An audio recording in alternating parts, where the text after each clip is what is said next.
Episode 203 of the Outdoor Biz Podcast, brought to you by InMotion Hosting. I've used InMotion Hosting to host my websites for years. Rick Say's Photos blog, Stillwater's Consulting, and the Outdoor Biz Podcast are all hosted with InMotion Hosting. If your New Year's resolution is to publish a blog, produce a podcast, or simply secure a domain name, go to theoutdoorbizpodcast.com/InMotion and sign up with them today. They make it simple and quick to get a new site up and running with easy installation tools. That's theoutdoorbizpodcast.com/InMotion. Get going today. So I've been hearing from retailers, brands, outfitters, and others that one of the challenges they face these days is engaging with new and existing customers. You post on all the socials, publish articles, blogs, videos in order to grab attention, and the response is, maybe not, let's just say not what you hoped. Today, a better option is a podcast, and you might think you don't have the time or the budget or the talent to produce one, but I think you do, and I'll show you how. A podcast will give you broader reach to an unlimited amount of customers and a clear opportunity to meaningfully impact a huge number of people. So if you're curious about podcasting, visit podcastersworkshop.com/brainstorm, and let's jump on a call and talk about it. Today, I'm excited to present sock aficionado, 40 under 40 SBG recipient, family dance party planner, and Wigwams Director of Product Management, Margaret Newhard. Welcome to the show, Margaret. Thank you. Good to be chatting with you this morning. How's it going out there? Pretty great. It's cold here in Wisconsin. I think it's below zero, so Ooh. perfect sock weather. Yeah, you need some warm socks today. That is cold. It's nice here in Bishop. It's we're into our early spring pattern. We'll probably get another dump or two of snow, but it's probably going to be about 62 degrees here eventually today. Sun's out. It's beautiful. Wonderful. Yeah. So how were you introduced to the outdoor lifestyle? Now, did I see you're from the Wigwam family, right? Did your family, was that your great-grandfather, or how'd that come about? Let's start there, actually. Yep. So certainly as far as the Wigwam brand, it was my great-grandfather that founded the business in 1905. Uh-huh. And consequently, my grandfather, my father, and both my brother and I are the fourth generation to represent and that's great. Be part of the Wigwam family. Yeah, that's very cool. I didn't realize that it was. I knew it was, an iconic brand. Had been around forever. I think my first pair of socks were Wigwam, the Wigwam wool socks, and they were great. So I knew it had been around a while, but I didn't realize that it was still in the family. That's awesome. Yeah, it's a great experience too. It's interesting that you bring up your first memory of socks. It seems like, given the longevity and sort of heritage of the brand, everybody's got a Wigwam story or a favorite pair. Right. Which is awesome to hear. Yeah. We used to sell the heck out of them at A16 way back in the day. Yeah, it was awesome. Wonderful. Yeah. So I see you spent some time with Gander. Was that your first outdoor-related job, or were you, as a kid, did you run around the floor of the Wigwam production site? Yeah, I think really when we were kids, we spent a lot of time at the office and in the manufacturing facility, which is here in Wisconsin in Sheboygan. And a lot of times my dad would be working on weekends and my brother and I would tag along, and we would basically bring our skateboards and remote control cars. Back then, there were a lot of wooden sock carts with wheels on them. Oh. So we do a lot of racing, playing, hiding. So I think, yeah, certainly we've been around the brand from a young age. Yeah. And certainly I think, too, as the brand really connects well, and I think that's where most people know us is the outdoor industry, and really for outdoor socks as well, too. And I think we had a family connection to it as well with both my parents. My mom always had us working, digging, raking, doing something outside. And she always found a way to make it fun. Oh, cool. Just to talk about, like, as we were doing all these things, what are the unique aspects of plants and animals and nature and discovery. Yeah. And she is the adventurous soul in the family. So as our foursome between both my parents and my brother and I, we did a lot of hiking, cross country skiing, and just generally outside for much of our childhood. Like summers basically was kind of one of those deals where you left the house in the morning and played outside the entire day and just found things to do outside of technology and kind of some of the things we see today. and we'd show up for dinner. And that would be the day. Yeah. We were free range kids. I keep saying on the show, a lot of folks that I talk to grew up that way, and we were free range kids before free range was a thing. So yes, and you had a great backyard to play in. Oh my goodness, it was awesome. Yeah, definitely. Yeah. Did you guys do family? Did you get away on family adventures, or did you just mostly just play and have fun around locally there in Wisconsin? I think some of it certainly was localized, just because I feel like we're really lucky in the spot that we're in, where we have access to things like state parks, the Ice Age Trail. But definitely we got out of Wisconsin. We did a bit of skiing out west. At one point we were involved with Wigwam was involved with the U.S. ski team and the luge team. So we were traveling, we were going to Lake Placid and kind of trying out those new experiences. And then some of the more harrowing trips, going to the Boundary Waters and Isle Royale, which is up in the UP and kind of a basically unpopulated island, kind of being on our own. So yeah, I would say we got out there and we got pretty dirty. That's cool. And you carry that tradition on with your kids, it sounds like? Yeah, for the most part. I think probably the intensity of things have changed a little bit. Because we have a 4-year-old at home. But it's really important to us. We're pretty much consistently outside in the backyard or doing whatever. So whereas we used to do maybe some more cross-country skiing. Now it's more like sled dogging in the backyard, and my husband and I are the sled dogs. That's great. That's pretty funny. And you still do canoeing and stuff in the summers? There's beautiful summers back there, man. We do. We actually have access to a lot of really wonderful places. So canoeing is kind of one of those fan favorites, along with fishing and just kind of exploring the woods. Awesome. So how did your great-grandfather start the brand? Tell everybody a little bit about that. Yeah, I think it was interesting. He was working in New York State at the time with a couple people and worked in a sock factory, which consequently burned down. And for whatever reason, Sheboygan was the destination. And so he moved to Sheboygan and opened the business here. And it's basically been here ever since. We've moved a couple times, but the brand, is pretty rooted in the community. That's great. Yeah. And so when did you first start working there? Was that your first job? I mean, you're playing there as a kid. Did they eventually say, okay, you're old enough to go to work, now go, Yeah, I will say I did do some dabbling before I went off to college. I did kind of odd jobs in terms of working in the HR department for a summer. I worked in the marketing department for a summer. But after I went to school, I think for both my brother and I, we wanted to do our own thing. Sure, I bet, and kind of figure out, was it something that we wanted to pursue? Was it our passion? And so both of us worked in a couple different jobs and lived in other cities and moved around. I think you mentioned my first job was at Gander Mountain. Right. And I was kind of a catch-all. I was a marketing assistant doing a variety of jobs. So I got a ton of exposure to things like billboards, newspaper, radio advertising. I worked on new store openings, and I also gained a pretty great knowledge of the number of camo patterns that exist in the world. Yeah, sometimes you learn things that you didn't know you needed to learn. Exactly. So I think, as it all transpired, I worked there. I worked a couple other places too, and my parents never put pressure on either one of us to come back into the business. Because I think they wanted us to make our own choices. Sure. I think all of us had it in the back of our heads too. I mean, it's easy and in some cases very attainable to come back to a business that's just sitting there and waiting.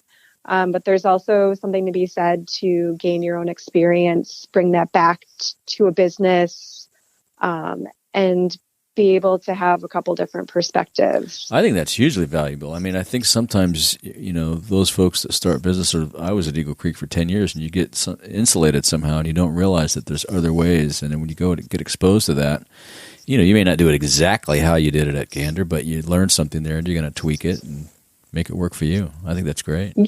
Yeah, and so as things evolved, I mean, I kind of followed a path towards marketing and sales, and my brother on the opposite side kind of followed the things that he was passionate about, which really is data and operations.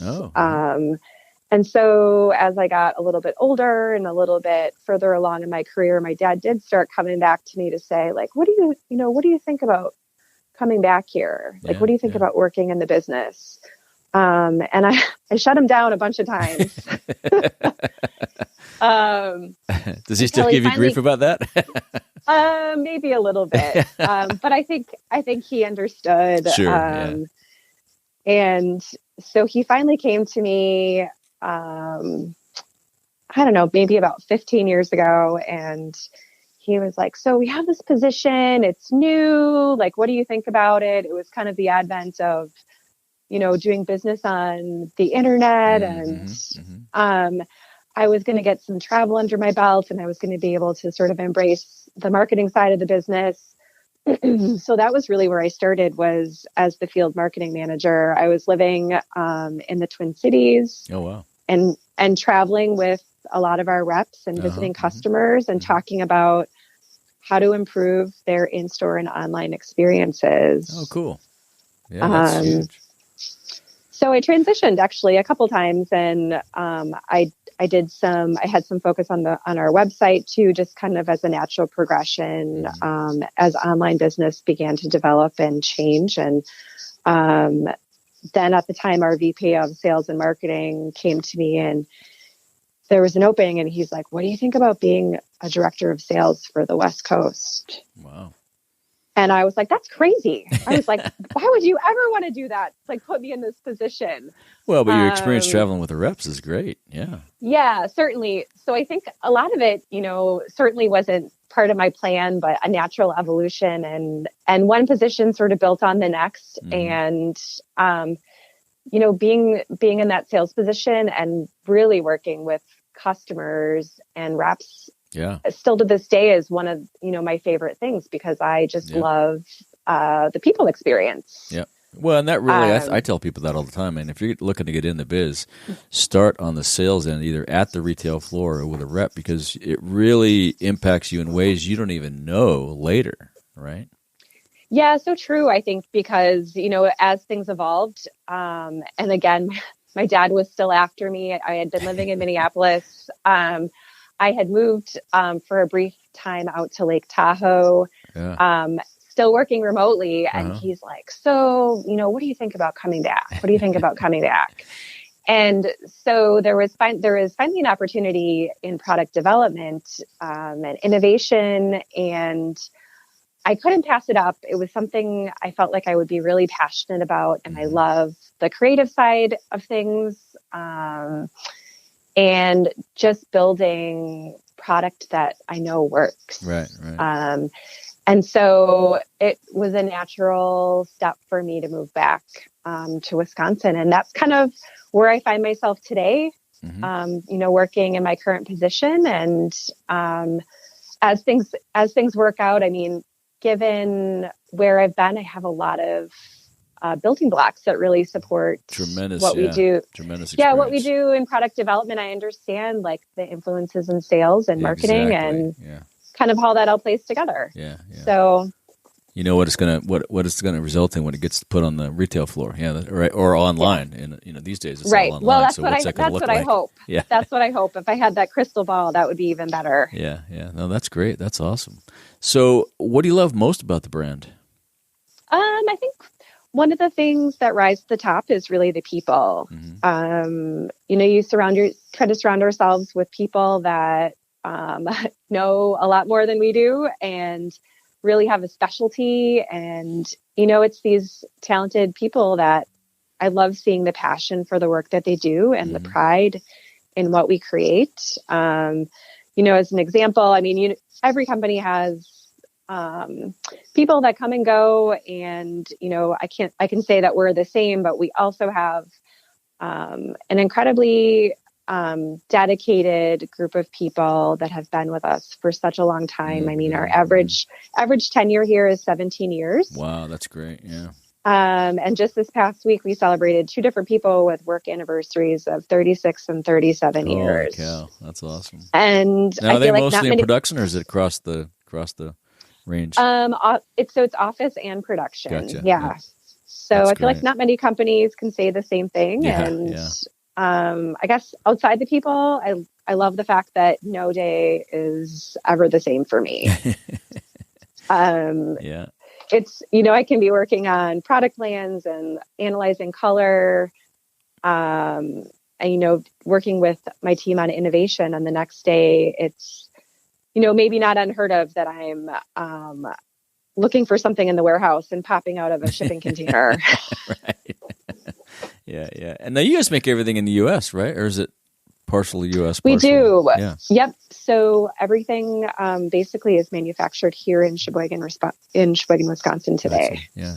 So if you're looking for something in a shipping container, it's a piece of, or is that a storage component?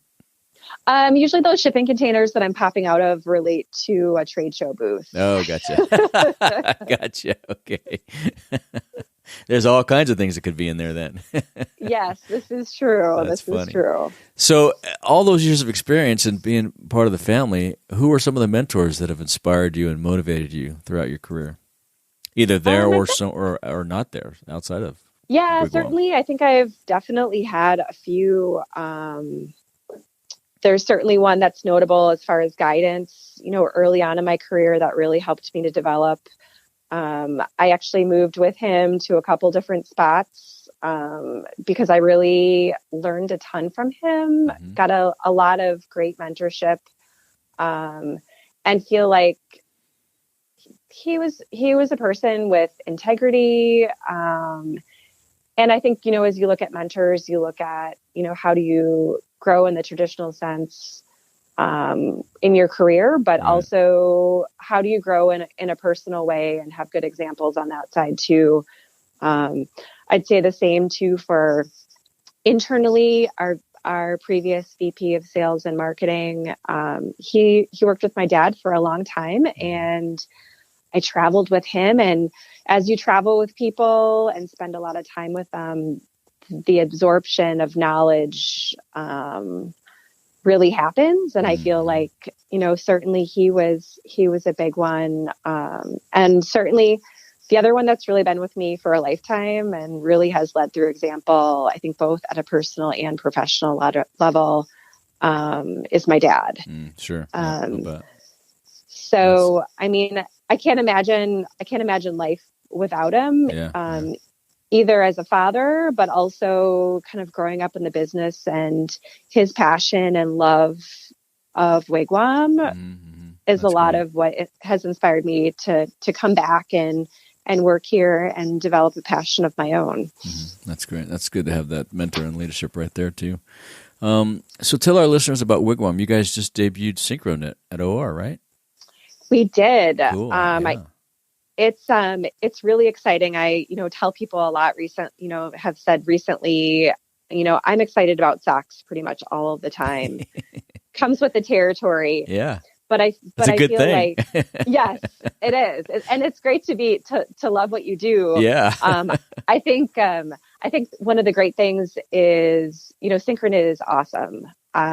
It gets me really excited.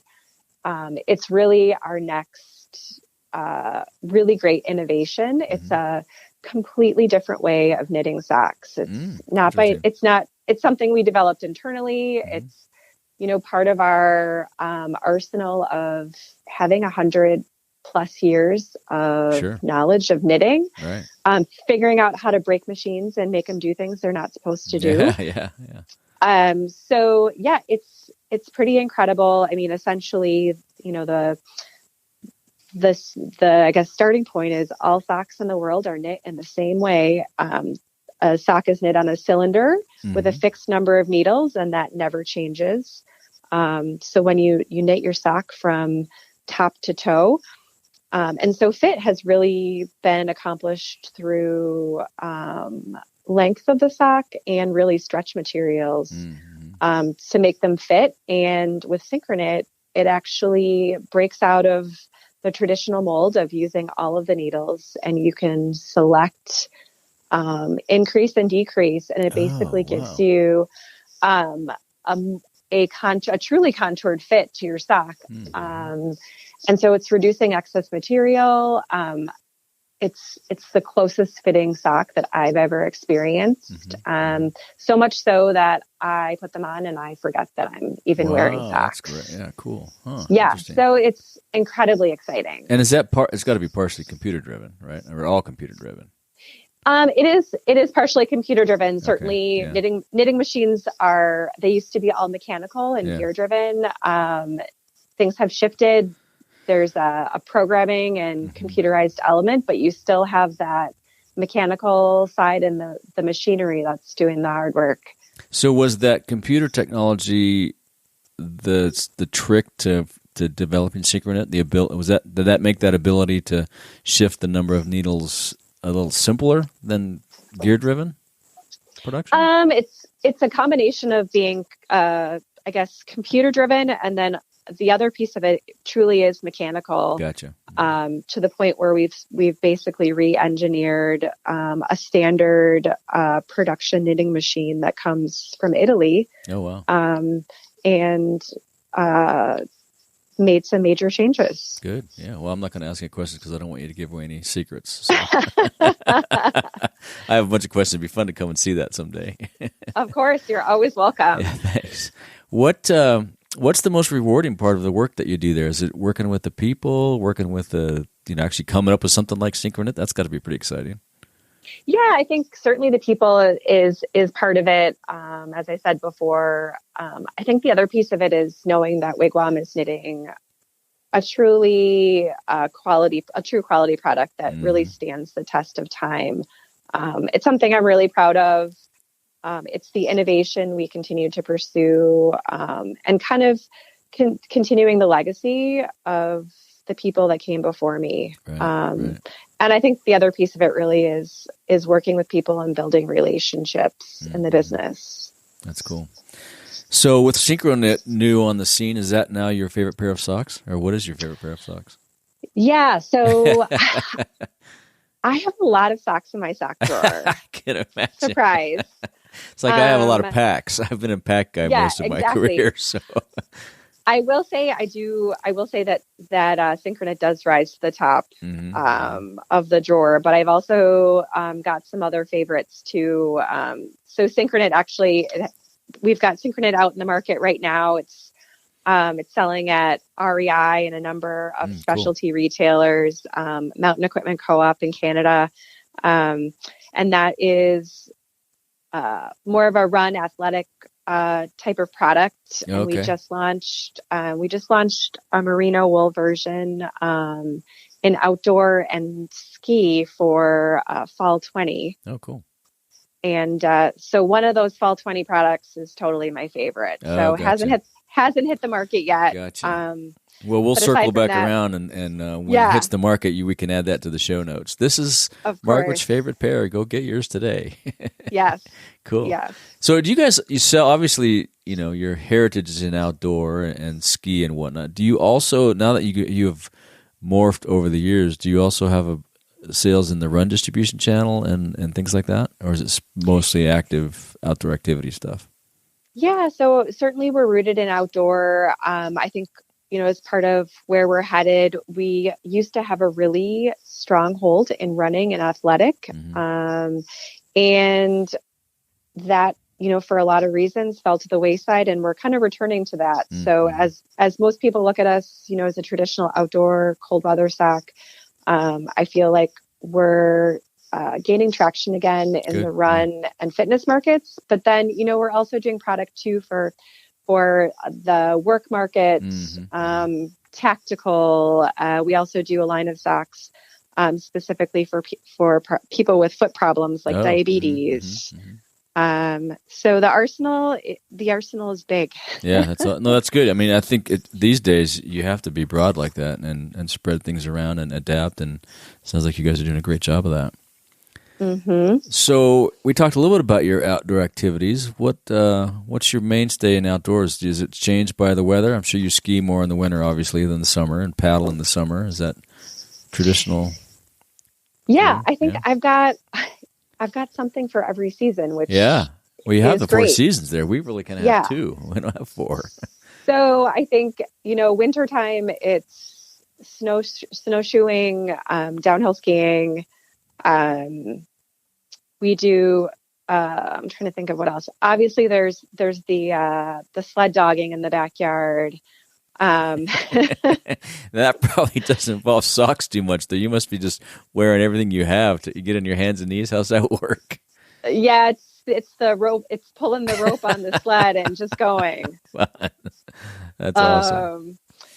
So, and then I think as the weather warms up too, certainly we're doing a little bit more time in the woods hiking. I like to stand up paddleboard actually quite a bit. Oh, cool. So my husband and I are both doing that. My my son is usually the ride along. At 4, he's still a little young, but he'll be there soon. Yep. We're working on it. Yeah, that's cool. And I do a little bit of fly fishing. I used to do a bit more of it, and I'm kind of constrained by time, but trying to get back into it as time goes on. Well, you guys have some great fly fishing up there. That's awesome. Yes. Yeah. Yeah. Do you have any suggestion or advice for folks wanting to get into the outdoor biz? I think maybe that people need to recognize in many cases, you usually have to start from the bottom up. Mm-hmm. And even if you're starting small, I think getting your foot in the door really does it. It's amazing how interconnected our industry is. Yeah. And, once you get into that web, it's amazing the opportunities that really open up. Yeah, that's good advice, because you learn a lot starting from the ground up. And it makes you better when you get to wherever it is you're going, yeah. So in addition to exercise, do you have any other daily routines to keep your sanity? Do you meditate, walk the dog? In a traditional sense, I think I am a horrible meditator. I don't know anybody. I don't know what is a good meditator, but I don't know. I'm the same. I do it, but I don't really know what I'm doing. Yeah, but I do a lot of yoga actually, which just helps me keep my sanity. One of the things too that as I kind of stepped into the new year, I am putting my legs up the wall once a day, which essentially helps with your circulation and kind of just slows things down. Interesting. Oh, yeah, that's good. Yeah. And I think the other thing is where I get grounded is spending time with my family, whether it's with my husband, Tom, and son, Graham, or if it's with my parents and my brother and his family. It just lets you return to, what are your top priorities? Yeah, that's great. Yeah. Back to your roots. Yep. Yeah. Back to what brought you here. That's great. Do you have any favorite books, or do you give books as gifts? I would say yes and yes. Although with, having a young guy in the house, things change. I feel like I do a lot less leisure reading at home. Right.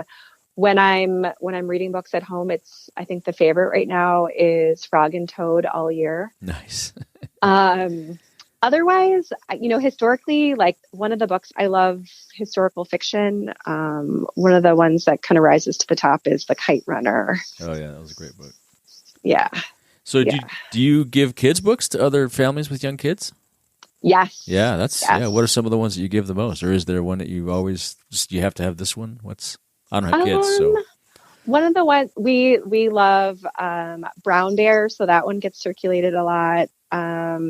The other one, which is kind of funny, it's called I Love You, Stinky Face. Okay. I might pick that up just for laughs. Good. Yeah, well, we'll link to those in the show notes. That's great.